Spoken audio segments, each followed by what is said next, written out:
on. I read this Paul Graham essay once. It's called The Bus Ticket Theory of Genius.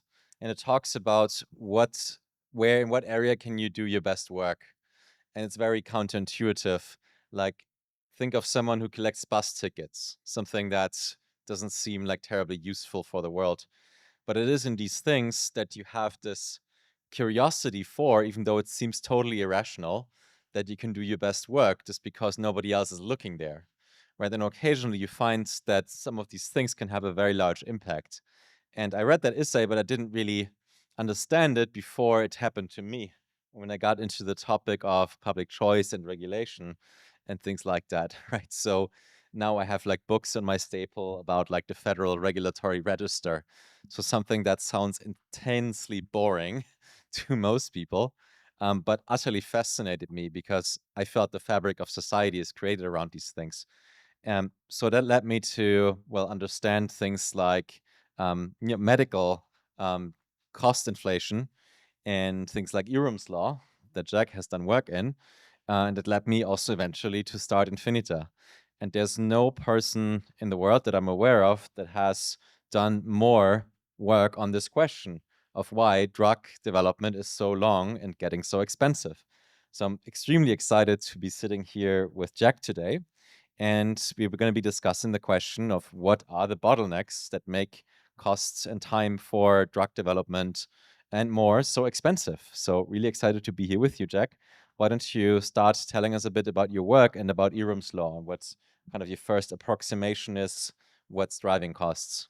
Okay, I'll give you a bit of background first. So I got into R&D productivity through a sort of slightly weird route. So I originally studied medicine. I never qualified or practiced. I went and was a neuroscientist. So I'd worked as an academic scientist in the sort of late 1990s, and got well used while doing that to the kind of breathy techno optimism that you have to espouse as a scientist, particularly if you're trying to get money for your work, right? If we understand more of X, then surely we will be able to cure more of disease Y. I then was sort of exposed to the sort of super high levels of enthusiasm and energy that were around the first wave of sort of genomics, the human genome sequencing, which, again, if you believe what people were writing at the time, would make drug R&D so cheap and easy that we just wouldn't know what to do with this huge flow of fantastic new medicines that would pour out of pipelines. And then I worked for a consulting firm for a bit who were writing kind of puff pieces for their clients, how, if you listen to us around this fantastic technical transformation, the power of technology will be unleashed. And then from there, I went to work in drug and biotech investment in around 2005. And I think between 2005 and 2010, it was kind of peak pessimism amongst drug and biotech investors, because it was very, very clear that the productivity trends were going in exactly the opposite direction to the scientific hype, right? So in 1950, roughly, the drug industry produced 100 times more new drugs per dollar invested than it did in 2010 on an inflation-adjusted basis. And although low productivity in the drug industry was a sort of area of maybe popular is the wrong word. It was an area of debate amongst investors, amongst people in the drug industry, amongst regulators. I felt that what the policy debate hadn't addressed was the stunning contrast between the change in input efficiencies and the change in output efficiencies. So here was everyone doing drug R&D saying, if we can sequence DNA more cheaply, if we can make transgenic animals, if we can do computational chemistry, if we can do high throughput screening, if we can do X, Y, and Z, then it will get so much better. But it had demonstrably got 100 times worse, right? And my view was that the sort of policy debate, although recognizing there's a problem, hadn't really done a good job of trying to explain the underlying processes by which output efficiency can decline by 2 orders of magnitude, while the efficiencies of the main inputs can get hundreds, thousands, millions, or billions of times cheaper. Yeah. So isn't that crazy? Can you imagine, right? So we have all this advancements in computing power. We have all these advances in sort of understanding the human genome or, all sorts of technologies. And despite all of that, our productivity is rapidly decreasing. when it comes to drug development, right? And I might add, not only that, right, drug development is only one part of the final sort of delivery of solutions that improve your health and your lifespan, right? So there's other things that come after as well, right? So, there's the preclinical part, the clinical part, and the delivery part. If you want to distinguish those a bit, can you talk a bit about sort of what you specifically looked for when it comes to the R&D cost and kind of what's not included?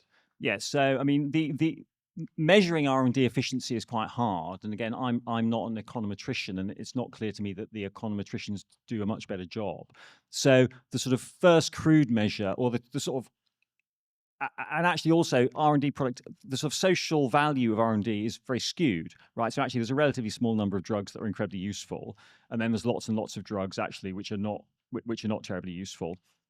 But setting that aside, we use some pretty crude and simple measures, like we use number of drugs approved by the FDA per $1 billion spent. Seeing as I was working in drug and biotech investment at the time, some very easy to calculate measures were just, like effectively things like, the financial return on R&D investment. It's for those sorts of measures, it's very hard to disaggregate preclinical and clinical, because preclinical can look like it's going better, but then if stuff fails down the line, right, then the preclinical hadn't done its job, right?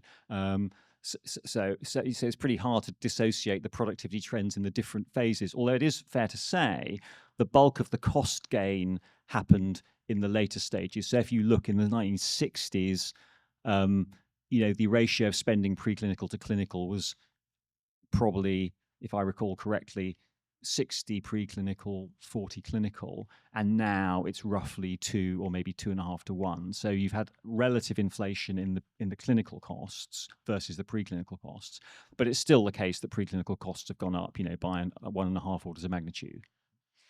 So what happened around the time, right? Because we often say that there's been a golden age of medical innovation from the 1930s to the 1970s. Yeah. So I will qualify this. I think that there was a golden age in terms of output. It certainly wasn't a golden age necessarily for the people who were involved in being the subject matter for the doctors who are, and drug companies who are busy discovering new drugs. I think for many people it's a very sort of bloody and dangerous experience. And in fact, one thing I often say is, a lot of the practices in the 1950s, if you did them today, you wouldn't simply get in trouble with the FDA, you'd get put in jail, right? So drug R&D, at least in some places, really was the Wild West. But I think effectively sort of, or rather, I in the first work I did on this, I really sort of blamed 4 factors, right, for causing the productivity decline. The first one we called the better than the Beatles problem, and here I'm showing my age, right? But the analogy is, imagine how hard it would be to launch new music if all records had to be A, better than the Beatles, secondly, you could download all the Beatles records for free, and thirdly, you never got bored of listening to the Beatles, right? So if you had that conjunction of factors, it would be progressively more and more difficult to launch new music as more and more Beatles records came out. And the pharmaceutical industry, given the way drug prices change when patents expire, it has that characteristic. So today's blockbuster drug is tomorrow's generic. When it becomes generic, its price may go down by a factor of 10, maybe even a factor of 100. And in the areas where the drug industry has been historically successful, we have ever larger collections of generic drugs that do a very good job. And what that does, that effectively disincentivizes R&D in those areas, and it pushes the residual R&D into those areas where historically the drug industry has failed. And however one defines difficult, right, it's likely to be those areas where the drug industry has failed over the last 100 years. And if you look in the US now, 90% of prescriptions are for generic medicines, right? So R&D is pushed into those things where we haven't done very well. A second factor, which again is clearly there's been a sort of progressive increase in regulatory or costs associated with regulation, right? And some of them probably very sensible in relation to the way R&D was conducted in the 50s, 60s, and 70s, and we wouldn't want it conducted now. But I think there is a tendency for the regulatory system to have a kind of ratchet where each sin of the drug industry or tragic accident means that you have requirements added that it's then hard to have them removed. Now, it isn't simply a one-way street. You can point to therapy areas where things have become very problematic very clearly, and there's been some regulatory innovation. But I think it's undoubtedly, I think it's unarguable that a very major contribution is regulatory costs. Another one that's possibly counterintuitive is that actually for most of the period between 1950 and today, probably until around the year 2000, the drug industry was doing wonderfully well economically, because despite the fact that R&D was getting more expensive, drug markets were growing very briskly. The drug industry sort of discovered pricing power.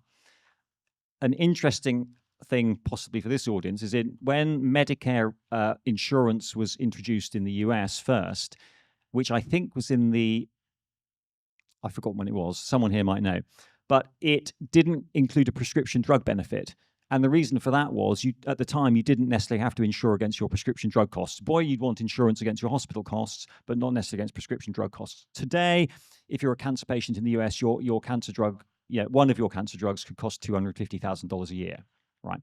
So you had massive kind of market growth associated, a lot of it just with the price inflation. And what that did, that meant the drug industry could do very, very well, despite R&D was getting more expensive. And in that environment, it just made sense to throw money at the problem, right? So the drug industry was very non-price sensitive. There wasn't really much there was not a terribly strong incentive to control R&D costs. And then I think the third answer, which may be more controversial, but I think is at least historically justifiable, is that people are consistently too positive about the innovative power of basic bottom-up science. And they think, okay, if we look at lots of genes and lots of cellular mechanisms, and then if we screen millions and millions of compounds against that, and if we industrialize a process that does that, that's going to produce lots of compounds that when we put them into people work.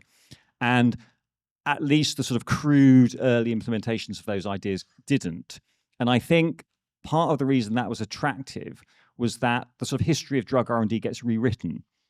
So every drug is sold with a convincing story that makes mechanistic sense, right? But actually, 9 out of 10 drugs that are tested in people, all with incredibly convincing mechanistic stories at that point, don't end up making it, right? And so actually, but then once a drug is approved, we have a mechanistic story that sounds rational, and therefore we build scientific infrastructure around the idea that basic science in the biological domain is more predictive than it is. So I think there's a good analogy here, which is between a creationist versus a Darwinian, right? Drug R&D is actually much more Darwinian than people think, but people make exactly the same error when they look at a drug. They say, that looks so well designed, right? We could just presumably design a bunch more. It's like the eye to the creationist, right? So those were the main 4 reasons I identified. Better than the Beatles problem, regulatory ratchet, the throw money at it tendency, times are good, we can just throw money at this, and then arguably the sort of misindustrialization or a misunderstanding of the nature of therapeutic innovation, too much emphasis on basic science and not enough on clinical investigations in people. Isn't the better than the Beatles problem also a regulatory problem? I think just like a standard of care, like as a comparison that you need to submit. It's not purely a regulatory problem. So I think some of these things interact with each other, right? So for example, the regulator is clearly more cautious in therapy areas where we've already got a whole bunch of new drugs, right? A whole bunch of effective drugs.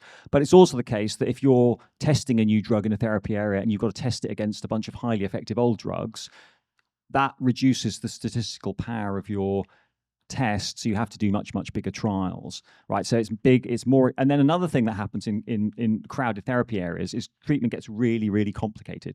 So I was talking to an old cancer biologist a long time ago who's now retired. He said, when he started as a clinical oncologist, if someone came in with bowel cancer, there was the therapeutic path was that there was a single therapeutic path. You open them up, you have a look, right? And you either surgically resect the bowel, or if it's bad, you stitch them up and you send them home, right? That's a very simple treatment protocol. If you look for the treatment protocols now for bowel cancer, it will stretch to hundreds and hundreds of pages, and there are lots of different sorts, and you will have to treat a patient's different way if they've got this particular sort versus that particular sort, if they had those drugs previously versus those drugs previously. So what that means is in crowded therapy areas, the sort of problem of evidence generation gets very, very expensive.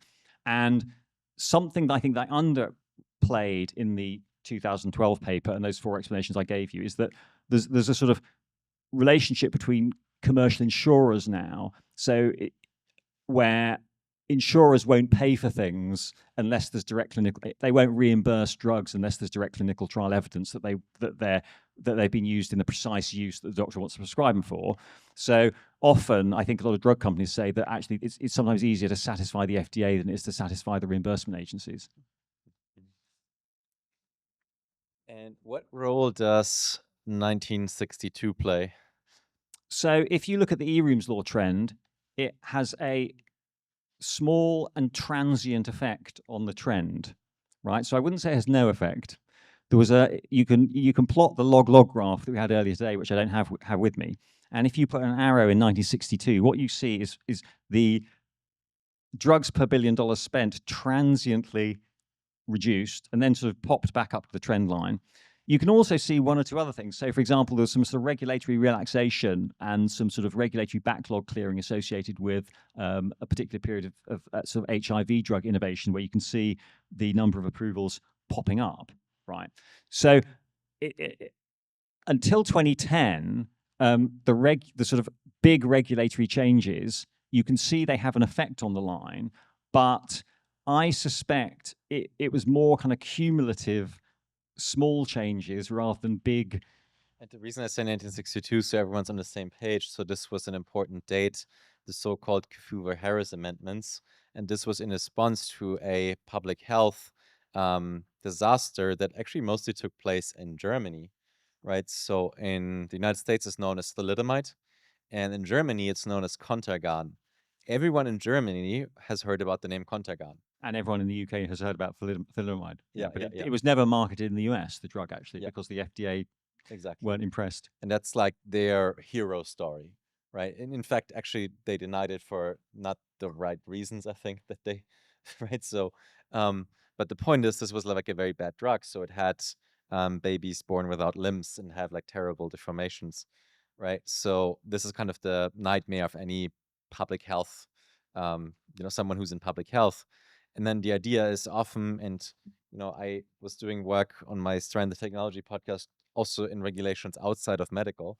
And there's a kind of common tendency that you get new regulations like in a rush when there's like a big high profile disaster, like 9/11 is another example. Then airport security goes overboard and goes crazy, right? So this is not like the process of deliberation and of like weighing scientific evidence, of like trying out how good are we doing with, how good are we doing without, but it is the process of like these high profile disasters that then kind of get coded into law and then don't get changed afterwards, or get changed only very slowly. That's true. And it's clear there has been a regulatory sort of ratchet, but again, I would stress it is not an entirely one-way street, right? So regarding antimicrobials, there was quite substantial regulatory innovation probably about 10 years ago. So if you talk to people in the drug industry circa 2012, they said, we can't develop antibiotics because effectively the regulations make it impossible. Now, unfortunately, the situation has kind of improved, and that people say, yeah, the regulatory situation is fine, but we can't sell antibiotics now. So it's that. But and also, I think on the oncology. So we're faced with sort of life-threatening diseases where there really are no good treatment options. I think there has been considerable regulatory innovation in oncology, for example. Yeah. So here's this thing. I think it was sometime in the early 90s when there was this enormous backlog of drugs, right? And then a new regulation said, and was pushed by industry, hey, we can't do this. Like, okay, we pay you for your time with the approvals. So you might look at this now and it's like, oh, that looks like terribly corrupt. But on the other hand, it gets things done, right? Yeah, no, there was a backlog. And again, if you look at the Eroom's law trend, you can see when the industry started paying for enough staff to look at drugs, there was a little uptick.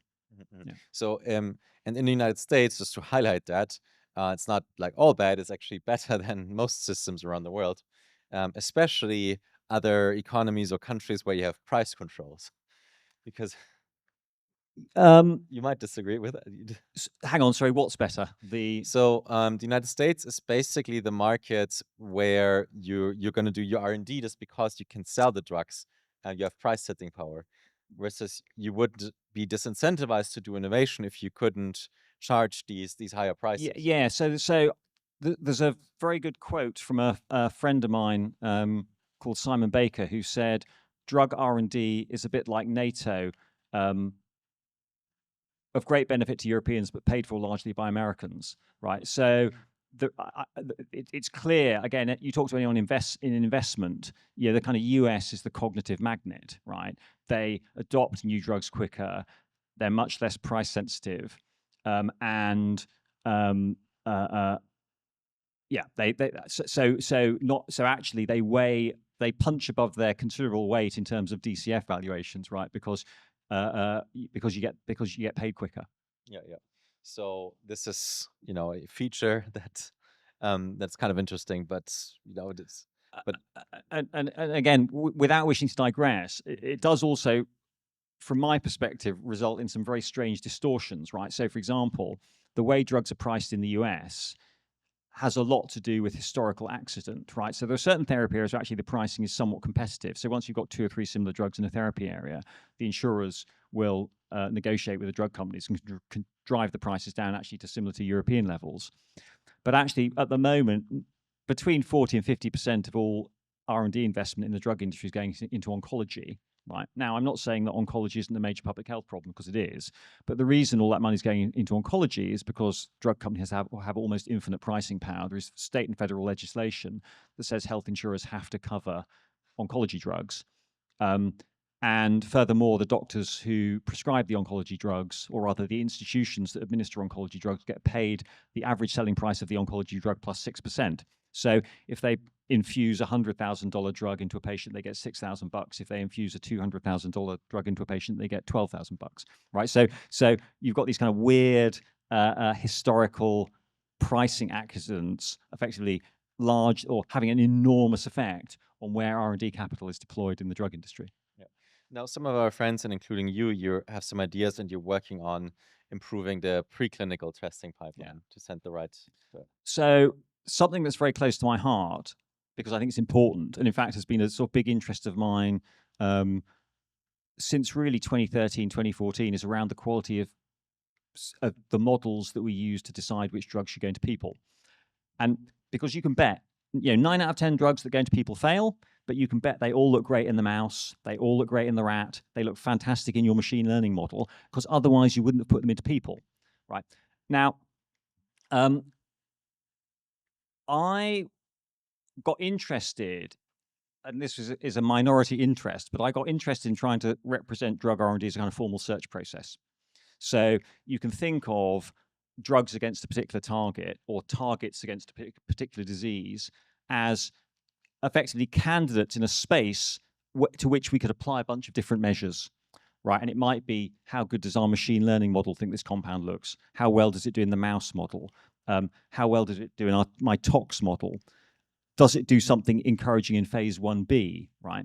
So you've got a bunch of these things which you can regard as decision tools, and you can arrange this universe of compounds. Chemical space is very big, right? So, this sort of universe of therapeutic candidates in your measurement space. And then what we do is we effectively see how good the measurements look, and then we slice off the candidates that don't look good enough and throw them away.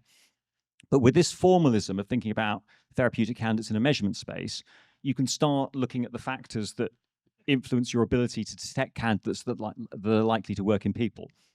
And if you do that, you get an answer that is directionally obvious but quantitatively surprising, right?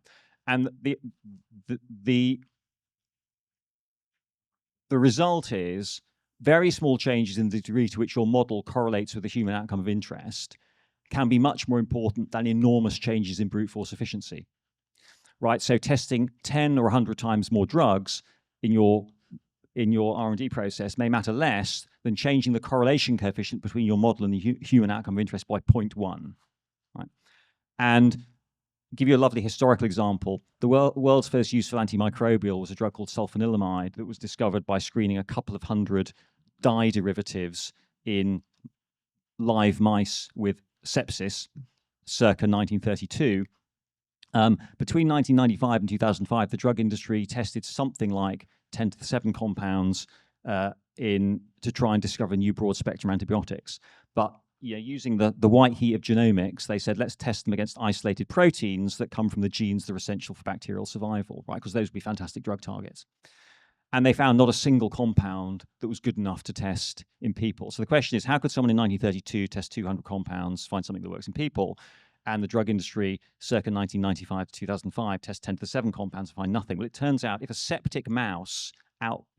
score on the septic mouse across therapeutic candidates correlates with the human outcome at 0.8, but the score binding an isolated protein in a dish correlates 0.2, you would expect the best compound out of 200 tested in the mouse to outperform the best compound out of 10 to the 7 tested in the in vitro model. And that particular in vitro model, we now know why it was so bad. It was bad because, first, the genes that are essential for survival in bacterial cultures aren't the genes that are essential for survival in hosts. And then secondly, the chemical collections that the drug industry had available at the time were enriched for compounds that don't get into live bacteria, right? So it would have seemed obvious to anyone with a management training that testing 10 to the 7 compounds in a high throughput method against isolated targets would be much more efficient than testing them against the mice. But actually, that you'd lost so much in terms of the predictive validity of the model, you ended up losing. And this also comes back a bit to Eroom's law, right? So I think history suggests that the models that work have given us good drugs. So they've been selectively retired. Now, in the 1950s, the models that worked might have been just testing stuff in patients, right? Other models that work would be rats with hypertension. But the models that have high predictive validity give us effective medicines, so they render themselves commercially redundant. And we're left with the models that have low predictive validity, which don't render themselves commercially redundant precisely because they don't give us drugs that effectively treat the pathology. So I would put sort of solid tumors in that category. Rodent Alzheimer's models would go in that category, right? So the sort of biomedical research world is enriched for models that are not very predictive because we've retired the ones that are. So I know there's people in the audience working on some of these questions. Does anyone want to ask a question from that group? Yes? No? Yeah, okay. Got the microphone?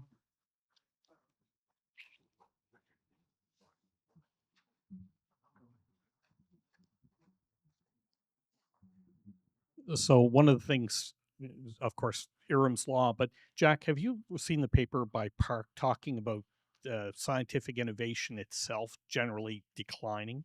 Are you familiar with that paper? Well, so I'm aware of the sort of broader literature on declining increases in productivity, some of which is related. So the Bloom work. Who's the name of the author of the paper you said? Park, and I forget the other authors, but I may be familiar with it, but I don't recognize the name. But anyway, or I may not be familiar with it. So one of the things that came out of that paper is, and this comes back to sort of the preclinical side, is that the type of research is people are not doing anything really innovative. They're just kind of building very incrementally on previously done work. And we're not seeing, you look at all the papers and the citations, and there's really not a lot of new material coming out of it. Yeah, no, I think I'm aware of that, but I don't know it well enough to really have a view. Okay. Yeah, no, because that's one of the things that I think is not, like, when we talk about Eroom's law, we're kind of talking about things that are already going towards the clinic, going towards an IND application. When you get into the preclinical side, the question is, are we taking enough risks to actually advance the research? And that's just a question. I didn't know if you had a view on that. So I'm going to give a slightly tangential answer, actually. One thing that is really clear, if you look at what's in pipelines and clinical development in the drug industry, you have a huge amount of crowding on a small number of fashionable mechanisms. So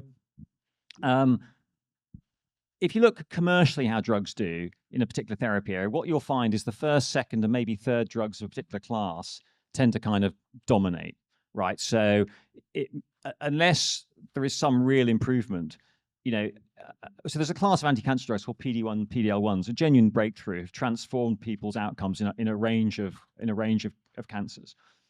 But the first two to market probably have 80% market share. The next 3 or 4 have the remaining 20% market share.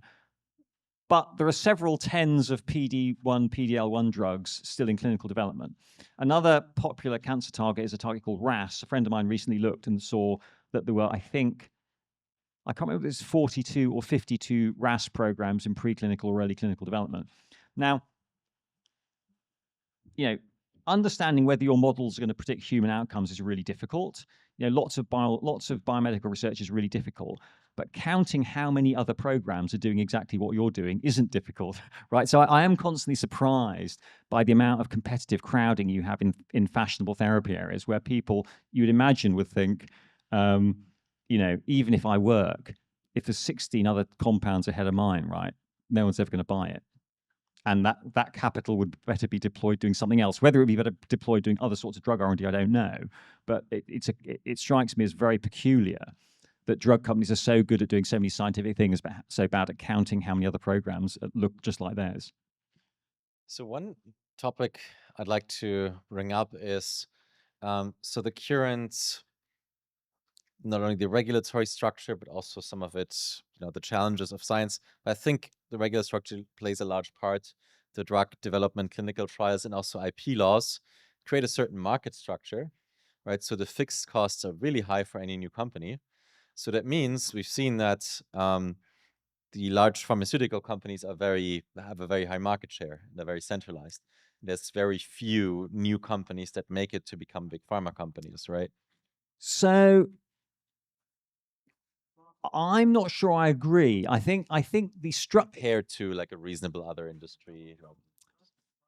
Well, maybe I don't know enough about reasonable other industries, right? So I think there's a few weird things about pharma companies, right? Which is, competition really isn't at the company level; it's at the particular sort of therapeutic niche level, right? So if you make diabetes drugs, you're not competing with someone who makes, you're not competing with someone who makes, cancer drugs, and it's certainly the case that if you look at the ownership of assets going into the clinic or ownerships that are approved, that has, I think, become substantially less concentrated over the last couple of decades, partly because the drug industry has changed what it's interested in. So in the sort of 80s, people were interested in sort of mass market products, right? Let's sell statins. And to sell statins, you needed scale because you needed a sales force who could go and knock on the door of every primary care physician in the country. And what's happened is that partly because they're more technically tractable and also partly because the pricing power is higher, the industry has shifted into rare diseases. And for rare diseases, you don't need a 20,000, you don't have the same economies of scale when it comes to the selling process. You don't have the same economies of scale. Or rather, you don't need, you can be as a small company, you can succeed in a rare disease, right? As a small company, Yeah. you can succeed already. Yeah, because you don't need 12,000 sales reps. You can have But the general story is for like drugs, therapies, whatever that are approved, there's very high fixed cost. So as a company, typically you're doing mostly the R&D, and then it's like a big pharma company that has the distribution and supply chains that is buying you, right? And that's creating. No, that's true, but it's still the case. So that's right. So what's happened is sort of the big drug companies have kind of outsourced a large part of discovery. So the discovery field has become much more fragmented, right? A huge amount is still aggregated into the big drug companies, but actually quite a lot of the smaller or mid-sized companies do also take things to the market. Yeah. That's my point, right? Because it means you can't directly compete on business model innovations when it comes to distribution, right? So I think that's right. Yeah, and also I think the way drugs are reimbursed and sold is incredibly important. How much time do we have for questions? Yeah, some 10 minutes. Okay, so have a question. Yeah, sure. So I missed your last point. Or rather, I think the business model is also terribly constrained by the reimbursement model. Yeah. Right. So again, the structure of insurance and what insurers will pay for very strongly constrains the way drugs can be sold. Kind of where I want to get to is that there's different kinds of business models that I want to help companies develop here in Infinita City, right? So by allowing different kinds of institutions to form, different ways to test kind of the liability insurance, or like Robin Hansen's idea to bundle life insurance and healthcare provision. So I think much of it is really a business model challenge. Like we can iterate more compared to how things are done in the sort of traditional way of. And there are doing some things things. that might be worth having a look at. So, for example, everyone's heard of Ozempic and the GLP-1s. I suspect they are very interesting in that they're, the first class of drug where people have really been prepared to pay out of pocket thousands of dollars a year, right? That's new. That hasn't really happened before. There are interesting new sort of pricing models are being explored for antimicrobials, antibiotics. So there are a few places where there's innovation, but I think the nature of the buyers, who in many countries are sort of monopoly, health systems, means you don't it's much harder to do new things than it is in many other industries. So I just want to take up this point about reduction in scientific creativity, because I remember reading that paper. I personally believe that paper was completely flawed. What they did, it came out in Nature about a year ago, is they showed that the percentage of papers that disrupt, and they had indexes of how you measure disruption, was going down. And that's absolutely true. The percentage of papers that are really disruptive is falling all the time. What they forgot, those authors, is the total number of papers published globally doubles every 15 years. And that's been the case since 1750. It'll stop one day, but it hasn't stopped yet. So if you look at the total number of disruptive papers per year, it hasn't changed. And what seems to be the case is that the amount of funding that goes into science in some odd way is calibrated so that the amount of disruptive papers is maintained decade after decade, even though the proportion goes down, but that's because the total number of papers is going up all the time. So there is no decline in disruption. And I think those scientometricians completely overlook. I remember reading that paper, and they completely overlooked the fact that the total number of papers goes up all the time.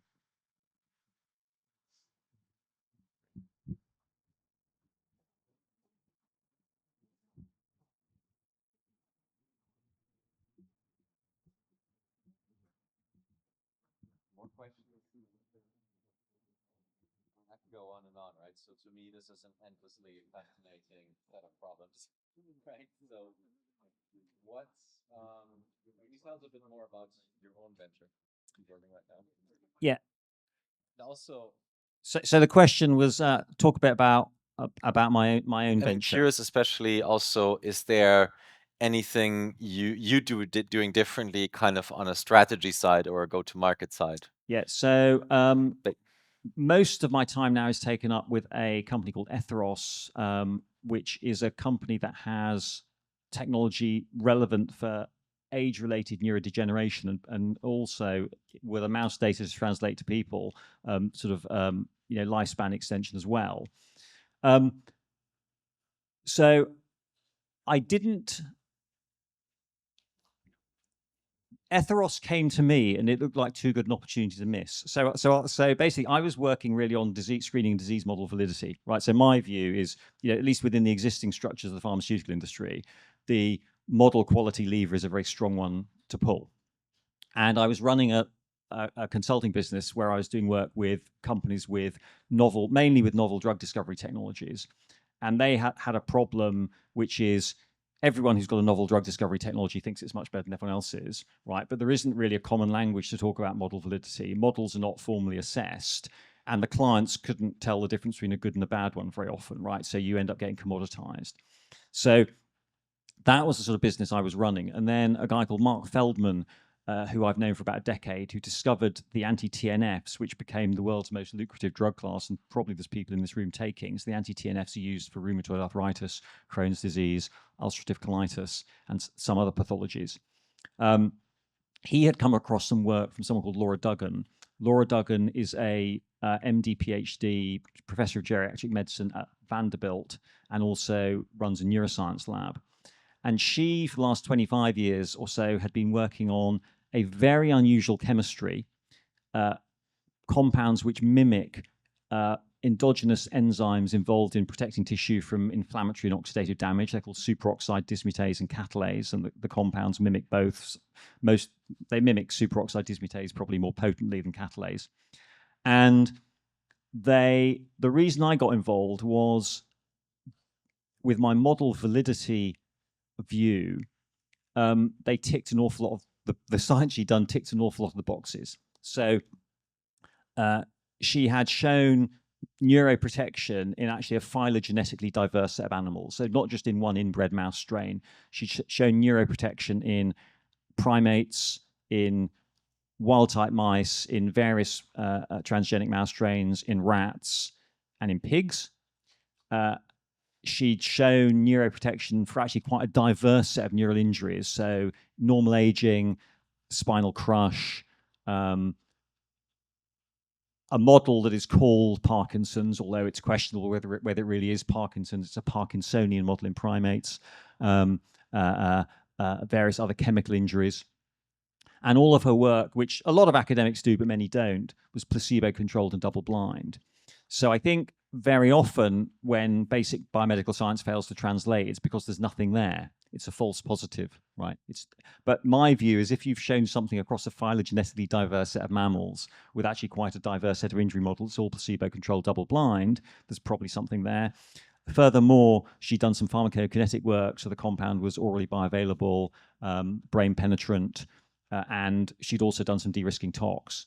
And it had come from a kind of unusual area. This was not from a hot, fashionable neurodegeneration mechanism, but she'd been doing very solid work and sort of built up this portfolio of data over 25 years. So when Feldman brought it to my attention, despite the fact I was very happily had a model validity business, I thought it looked like, too good a bet to turn down. So that's why I'm doing it. Yeah. So I'm curious, as a final question, so we have some founders and some scientists in the audience. So you know almost better than almost anyone how the system works. So you know all the dead ends. So what would you recommend people to, so this is one thing that people often accidentally or falsely, a rabbit hole they're going down, or a dead end they're going down that they shouldn't. And what are kind of areas that you see that where there are opportunities that not enough people are jumping on? Okay, so the first thing is going to be really basic, but there are some quite good checklists of here are the things you should do if you think you've got something that you could bring to the clinic or into patients, right? And I think a lot of academic spin-outs don't have that checklist, so there are huge gaping problems, right? So, for example, if I show our technology to sort of crusty old drug industry people, the first question, often the first question is, how are you going to manufacture that? So it's not about the science, it's not about, okay, I don't believe it does this in the models, or I think it's toxic. It's actually that's a kind of weird compound. Has anyone made that before? Are you confident that you can do GMP manufacture, right? So I think having a sense of the checklist that someone doing due diligence at a big drug company or in a VC fund would look at, right, that's really helpful. Kind of obvious, but I think if you're an academic, you don't think about the other things. The other thing that I spend a lot of my time thinking about when I'm not doing boring operational stuff that you do if you're running a company, like sort of fire extinguisher safety training and stuff like that, or sorting out health insurance for employees, is problem choice, right? So again, I think with academic spin-outs, there's often a tendency, okay, I've got a grant to work on Parkinson's disease. I've done my testing in Parkinson's models, therefore I'm going to go and cure Parkinson's. When in fact, for a sort of as a route to market, that may be a very, very difficult thing to do. So the way I describe what I spend a lot of my time is problem choice, right? So actually, we've got an asset that could, in principle, go in quite a number of different directions, right? And so what I spend my time doing is almost plotting all of the possible different paths and trying to decide, which of them look most plausible, given a bunch of things. Like, for example, I would prefer paths where I believe the screening and disease models, right? But actually, I might tolerate paths where you can do experimental medicine in humans at very low cost if the screening and disease models are poor, right? Rare diseases are good, but if they're too rare, you can't run trials because no one's run trials before, and you don't want to be the first person running a trial in a rare disease because there's no sort of precedent, right? So it's that kind of trying to work out when we actually start spending money to bring the thing into the clinic, what the right problem is. Yeah. So problem choice, is that, can we find that checklist anywhere? Molecule had a pretty good one. Okay. Which and I know that, well, I was, several people were involved in drafting it, but I was one of them. And again, if people email me, I can probably point. Because we should have that in our startup program. That I think is very, very important, very valuable. Jack, this was an amazing conversation. Thank you so much. No, thank you very much.